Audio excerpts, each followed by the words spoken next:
Hallo meine Besten, es geht Schlag auf Schlag. Das ist eine richtig geile Woche, denn die Produkte trudeln nur ein. Welche Produkte? Natürlich die von Samsung. Seht mal her, die Galaxy Watch 5 ist eingetroffen. Wunderbar, wir werden sie gemeinsam auspacken. Let's go! So, kommen wir zum Unboxing der Galaxy Watch 5. Endlich! Also, wie ist dieses Video aufgebaut? Wieder 3 Teile. Beim ersten Teil packen wir die Galaxy Watch 5 aus. Im zweiten Teil gebe ich euch die ganzen Neuerungen durch und im dritten Teil richten wir die Galaxy Watch 5 mit dem Z Fold 4 ein. Wunderbar, jetzt geht's los.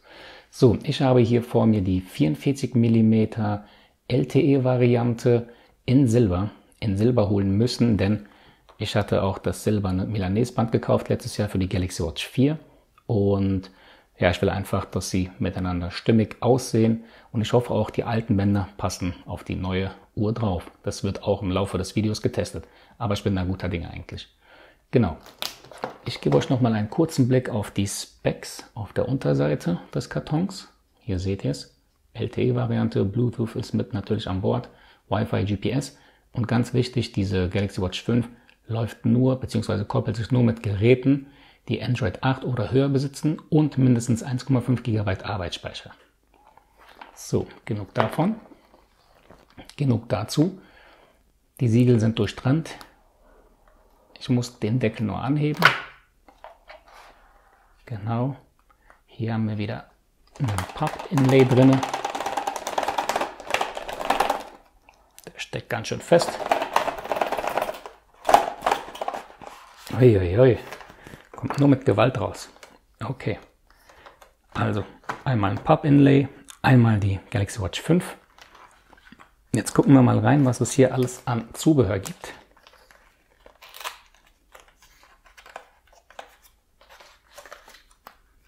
So.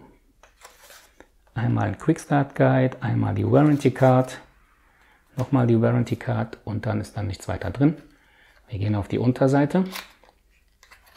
Und hier dürfte nur noch, genau, das ist leer, dürfte nur noch das Ladekabel sein mit dem Ladepuck. Aber eine Neuerung dieses Jahr mit der Galaxy Watch 5 und das finde ich auch gut so. Einmal hier rausdrücken. So, endlich hier mit USB Typ C Anschluss. Wenn man das mal sieht, mit USB Typ C Anschluss und die lädt jetzt auch schneller. Aber dazu kommen wir gleich bei den Neuerungen. So, jetzt habt ihr nämlich einen Blick auf den Lieferumfang. So sieht er aus. Dann würde ich sagen, packen wir das Ganze hier nochmal zur Seite und kümmern uns um die Galaxy Watch 5, die da schön in der Packung vor sich hin liegt. Einmal raus. Da haben wir sie.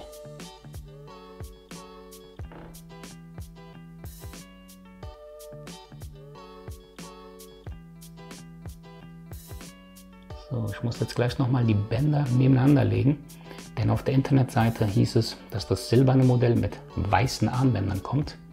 Steht zumindest white, aber das sieht für mich nach grau aus. Das sehen wir uns gleich nochmal näher an. Gut, dann würde ich sagen, hole ich nochmal ein Band dazu.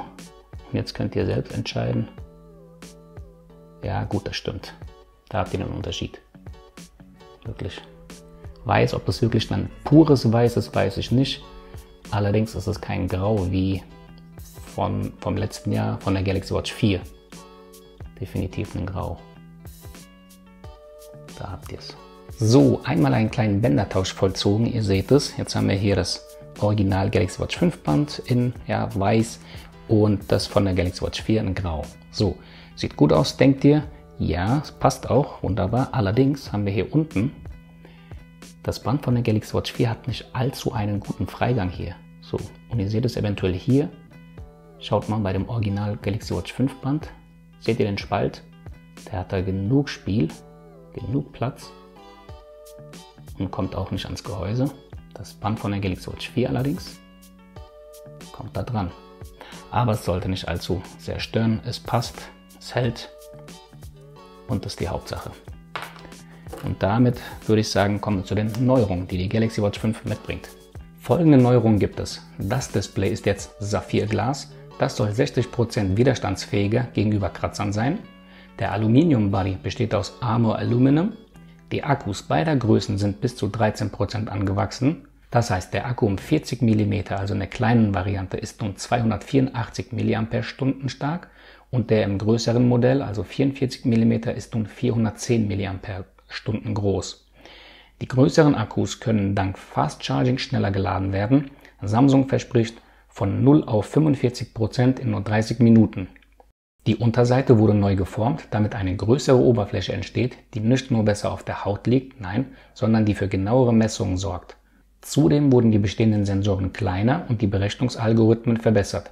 In Gänze soll das für genauere Messungen sorgen. Ein ganz neuer Sensor ist der Infrarot-Temperatursensor. Aktuell soll er noch nicht viel machen, später im Jahr soll er Aufgaben zur Schlafüberwachung übernehmen. Die Schlafüberwachung und das Fitness-Tracking stehen bei der Watch 5 im Vordergrund. Wunderbar, das waren die Neuerungen. Kommen wir zum dritten Teil, also der Einrichtung der Galaxy Watch 5. Dafür müssen wir sie erstmal einschalten. Das geht ganz normal über diesen Knopf hier, der rot umrandet ist. Ein kleiner langer Druck und die Uhr vibriert. Oh, das muss ich nochmal testen. Ich glaube, die hat anders vibriert. Ich glaube sogar, der Vibrationsfeedback, also der haptische Feedback, ist leicht besser als bei der Galaxy Watch 4. Das muss ich nochmal beobachten. Das liefere ich euch nochmal nach. Definitiv, weil das ist mir sehr, sehr wichtig. Haptisches Feedback ist sehr, sehr wichtig. Schauen wir mal. Samsung Galaxy secured by Knox. Okay. Das Einzige, was ich wirklich schade finde, ist, dass Samsung hier keinen neuen Prozessor verbaut hat und auch den RAM mit nur 1,5 GB gleich belassen hat. Und ihr wisst es, ich hatte schon Probleme mit der Galaxy Watch 4, was die Leistung angeht. Ne? Wenn man hier den Knopf gedrückt hat, gab es eine leichte Verzögerung, bis man zurück auf den Homebildschirm kam oder auf das Ziffernblatt besser gesagt. Und hier mit diesem Knopf hatte ich ja noch größere Probleme. Das ist der Knopf, den man konfigurieren kann, dass man alle geöffneten Apps sieht. Na, wenn ich da drauf gedrückt habe, hat das fast 2-3 Sekunden gedauert manchmal, bis dann die Apps überhaupt mal ersichtlich waren. Deswegen bin ich da jetzt erstmal vorsichtig, aber ich werde es auch testen, ne, einen Vergleich machen zum Galaxy Watch 4 und schauen wir mal. Eventuell hat ja die neue Softwareversion hier, Wear OS und auch One UI, ein bisschen was an der Performance-Schraube gedreht, sodass es eventuell doch gut ist. Okay, die Uhr ist bereit, Galaxy Watch 5, einmal nach oben wischen sollen wir. Gesagt, getan, erste Schritte mit der Galaxy Wearable App auf Ihrem Telefon, gut. Z Fold 4, komm her. So, wo ist jetzt unsere Wearable App? Die dürfte wahrscheinlich hier bei Samsung sein. Da ist sie auch tatsächlich. Jetzt habt ihr live den Einhandmodus gesehen bei mir mit One Hand Operation Plus. Geiles Modul, kann ich nur empfehlen. Starten. Jetzt werden wir gefragt, ob wir den genauen Standort oder den ungefähren Standort erlauben. Erstmal nur den ungefähren, denn der genaue zieht halt mächtig am Strom, ne, macht den Akku schneller leer, deswegen nur den ungefähren. Ja, alle Jogger und Leute, die halt auf GPS angewiesen sind, werden hier natürlich den genauen Standort teilen. Aber ich gehöre nicht zu dieser Kategorie, von daher lasse ich das jetzt beim ungefähren und sage nur bei Nutzung der App. Gut, jetzt werden noch nach anderen Berechtigungen gefragt. Zulassen, dass Galaxy Wearable Geräte in der Nähe finden, sich mit ihnen verbinden und ihre relative Position bestimmen kann. Ich weiß nicht, ob das am Akku nagt. Das lasse ich erstmal nicht zu. Starten. Galaxy Wearable kann nicht verwendet werden. Tippen Sie auf Einstellungen und erlauben Sie die folgenden Berechtigungen. Also doch Standort und Geräte in der Nähe. Müssen beide akzeptiert werden. Wo kommen wir da jetzt rein? Berechtigung. Okay, zugelassen ist der Standort und er will jetzt von uns noch Geräte in der Nähe. Gefällt mir nicht, aber gut. Muss jetzt anscheinend sein. So, nochmal ein Klick auf Galaxy Wearable. Komm her. Und jetzt dürften wir starten können. Na, was ist denn jetzt? Okay. Ja, der Standort haben wir doch erlaubt. Zugriff nur während der Nutzung der App zugelassen. Eieiei. Immer zulassen eventuell. Wir probieren es mal. Also solche Probleme hatte ich bisher auch noch nicht. So, nochmal. Starten. Oh, gut. Jetzt zickt das Gerät aber rum. Das gibt's ja gar nicht hier. Gut, dann haben wir jetzt hier den ersten Problemfall. Dann machen wir es ganz anders. Wir halten jetzt diese App länger gedrückt. Ja. Gehen in die Informationen hier oben. Löschen jetzt den gesamten Cache und den Speicher. Hier unten. Daten löschen. Cache ist gleich mitgelöscht. Wunderbar. Das heißt, jetzt haben wir den Zustand, als hätten wir diese App nie gestartet. Und jetzt will ich Folgendes probieren. Nochmal komplett zu. Nichts im Speicher. Aber ich kann sie hierüber starten, die Wearable App. So, jetzt komplett neu. Und jetzt will ich diese App austricksen, indem ich alles einfach akzeptiere. Ja, bei Nutzung der App. Und zulassen, dass Galaxy Wearable Geräte in der Nähe finden kann. Zulassen. Und siehe da, es hat geklappt. Es wird nach verfügbaren Geräten gesucht. Hier. Gleichzeitig hier einen ersten Fall, einen ersten Case gehabt, der eventuell anderen Leuten hilft. So, wir sehen dieselben identischen Zahlen auf den beiden Screens, können hier auf den Haken klicken und hier auf Bestätigen. Okay, Galaxy Wearable erlauben, dein Gerät zu verwalten. Ja, na klar. Zulassen. Software wird heruntergeladen. Okay. Das geht schnell. Gut, waren jetzt auch nur 110 Megabyte. Das ist der Galaxy Watch 5 Manager gewesen. So, zur Überprüfung. Lies den da, das sind die Datenschutzhinweise. Das hier ist optional, also brauche ich das nicht anklicken. So, jetzt kommen weitere Berechtigungen. Galaxy Watch 5 Manager erlauben, auf Fotos und Medien zuzugreifen. Ja. Nutzungsbedingungen von Google. Mit Google Cloud synchronisieren, über WLAN oder LTE in Verbindung bleiben. Ja, lassen wir. Nutzungs- und Diagnoseberichte wählen wir ab. Standort. Die Einstellung Google Standortgenauigkeit ist nur auf der Smartwatch verfügbar. Oh, da habe ich ein bisschen Bedenken. Das schalte ich ja immer bei den Smartphones aus, weil es sehr am Akku nagt. Ich entziehe den Standort jetzt einfach mal. Na komm her. So. Automatische Updates, das lassen wir. Ich stimme zu. Die Uhr wird vorbereitet, sehr schön. Geht auch schnell vonstatten, obwohl da oben steht, dies kann einige Minuten dauern. Es handelt sich hierbei aber nur um Sekunden. Super. Google-Kontoinformationen werden abgerufen. Ja, bitte. Ich lege die Uhr einfach mal ab hier und regel das Display ein wenig runter. Genau, im Google-Konto anmelden, richtig. Weiter.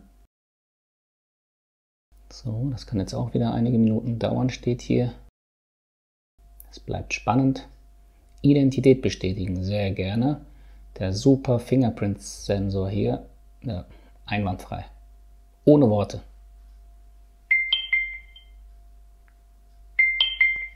So, jetzt kriegen wir eine Sicherheitswarnung. Ihr seht es bereits da oben. Schlosssymbol. Apps für deine Smartwatch auswählen. Okay.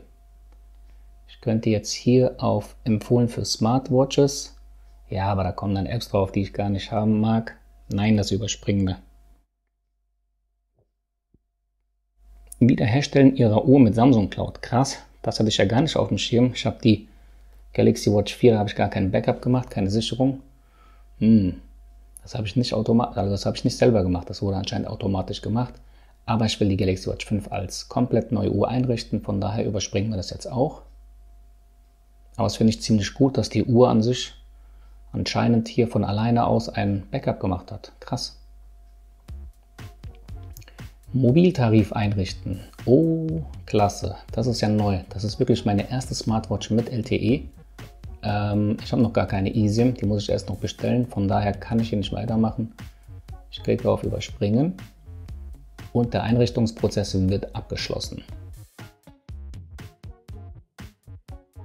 Das kann einige Minuten dauern. Es bleibt spannend.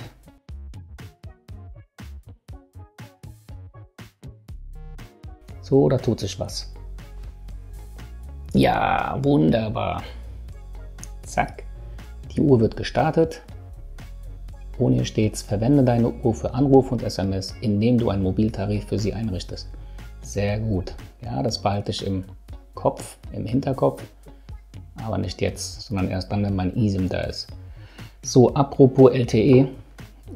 Letztes Jahr gab es sehr viele Nutzer, Kunden, die eine LTE-Version der Galaxy Watch 4 hatten und gesagt haben, dass die Uhr immer warm ist. Ständig warm ist und dass sie einfach unangenehm am Handgelenk ist. Trotz dieser Meldungen habe ich mich für diese LTE-Variante entschieden und ich werde es einfach selbst beobachten. Ich werde beobachten, ob die Galaxy Watch 5 von denselben Problemen geplagt ist. Wenn es so sein sollte, ja, dann geht sie einfach in den Verkauf und dann kommt eine Bluetooth-Variante her. Aber ich werde es auf jeden Fall beobachten. So, meine Besten, ich habe euch ja nochmal den Leistungsvergleich versprochen gehabt und jetzt sehen wir folgendes Szenario. Auf der linken Seite das Z Fold 3 gekoppelt mit der Galaxy Watch 4, also dem Vorgänger. Und hier rechts natürlich die beiden neuen Geräte. Der einzige Unterschied liegt jetzt in der Software, denn beide Uhren haben dieselbe Hardware verbaut. Das ist der Exynos W920 Prozessor mit 1,5 GB Arbeitsspeicher. Da ist also nichts Neues und nichts Wildes dran. Das Einzige, was sich jetzt tatsächlich unterscheidet, ist die Software, die hier drauf läuft. Denn auf der neuen Galaxy Watch 5 läuft One UI Version 4.5 mit Wear OS 3.5. Und bei der alten läuft eben noch 3.2 und One UI Version 4.0. Und jetzt schauen wir mal, ob das alleine reicht, die Performance der Galaxy Watch 5 zu steigern. So, beide Geräte sind jetzt eingeschaltet. Ich öffne mal die Übersicht, sodass ihr seht, dass ich auf beiden Uhren dieselben Apps geöffnet habe. Ja. In der gleichen Reihenfolge auch. So. Genau. Also in der kurzen Zeit, die ich jetzt hatte mit dem Galaxy Watch 5, hatte ich keine Ruckler oder dergleichen. Allerdings schauen wir mal, was jetzt passiert, wenn wir den Knopf hier drücken. Zurück. Seht ihr diese kleine Gedenksekunde? Das ist aber auch bei der Galaxy Watch 4. Und jetzt passt auf, das ist ja die Problemtaste hier. Dauert. Jetzt machen wir es mal gemeinsam.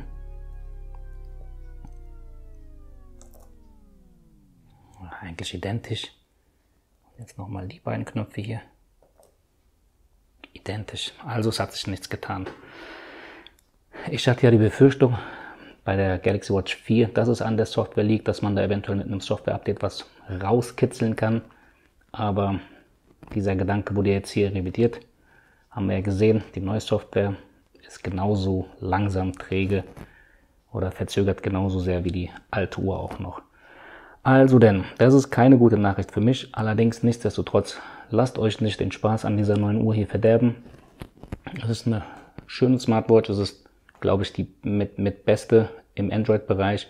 Die ist natürlich noch nicht auf iPhone-Niveau, das muss man ganz klar sagen, das muss ich ganz klar sagen. Allerdings macht Samsung hier echt einen guten Sprung nach vorne und es kann nur besser werden, Leute. Also, es ist eine schöne Smartwatch, sie sieht schön aus, es ist eine runde Smartwatch.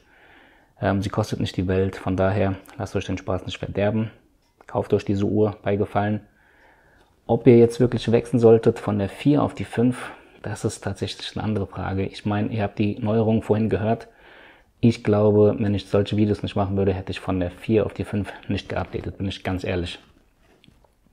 Da täte ich lieber auf die nächste Generation warten, wo dann eventuell eine neue CPU, mehr RAM verbaut wird, einfach wo neue Hardware wirklich den Unterschied machen kann.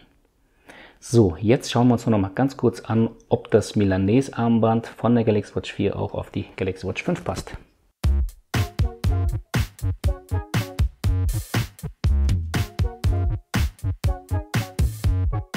Gute Neuigkeit, ja, das Milanese-Armband von der Galaxy Watch 4, also aus dem letzten Jahr, passt hervorragend und wunderbar.